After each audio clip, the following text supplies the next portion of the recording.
Bonjour et bienvenue à cette nouvelle émission des Rendez-vous Nicolas Yamaska. Aujourd'hui, nous rencontrons Madame Hull et Madame Cifuentes Diaz pour le Printemps de la musique. On fait le tour de l'actualité avec Valérie Lupien et Mathieu Allard. Mais tout d'abord, nous rencontrons Madame Diane Cloutier de la ferme Les Prés d'Alpaga. Bonne émission!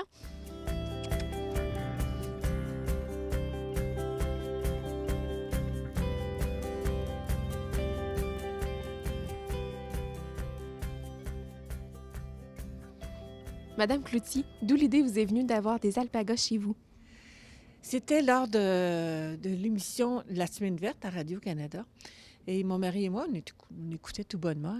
Et tout à coup, ils ont fait un reportage sur les alpagas. On est carrément tombés en amour avec eux.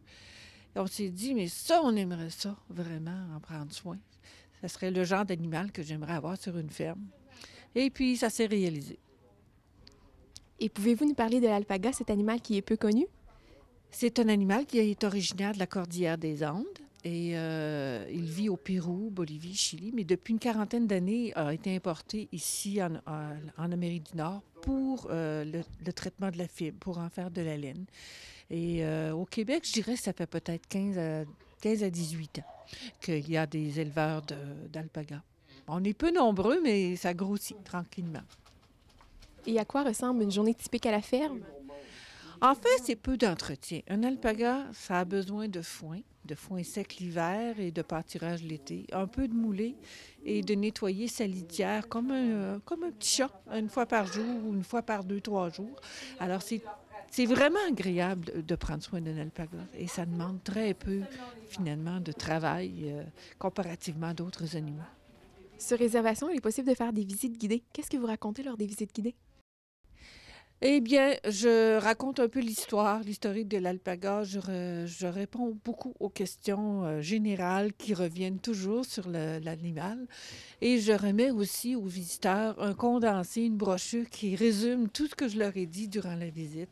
Ils ont l'opportunité aussi de s'approcher d'un animal, de le toucher. Règle générale, on prend un petit bébé à ce moment-là. Alors, c'est très intéressant. Puis à la fin, ils peuvent visiter la boutique. Et justement, parlant de votre boutique, qu'est-ce qu'on y retrouve?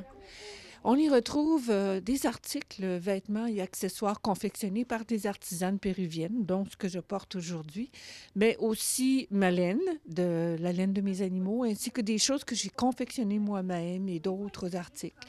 C'est vraiment très varié comme boutique et je pense que les gens, à date en tout cas, sont enchantés de leur visite. Au mois de juin, vous participerez à la fête du tricot? Oui, effectivement. Et ça me fait un énorme plaisir qu'enfin on souligne cet aspect-là de l'artisanat.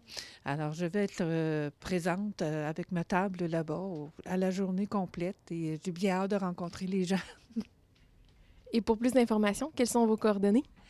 Alors, nous sommes au 475 rang du Moulin-Rouge et on nous appelle tout simplement au 819 399-2325 pour prendre rendez-vous. Et on est pratiquement toujours ici. Alors, on se rend disponible le plus possible. C'est plus agréable en été qu'en hiver, bien entendu.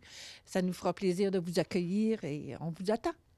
Merci beaucoup! Bienvenue. À la prochaine!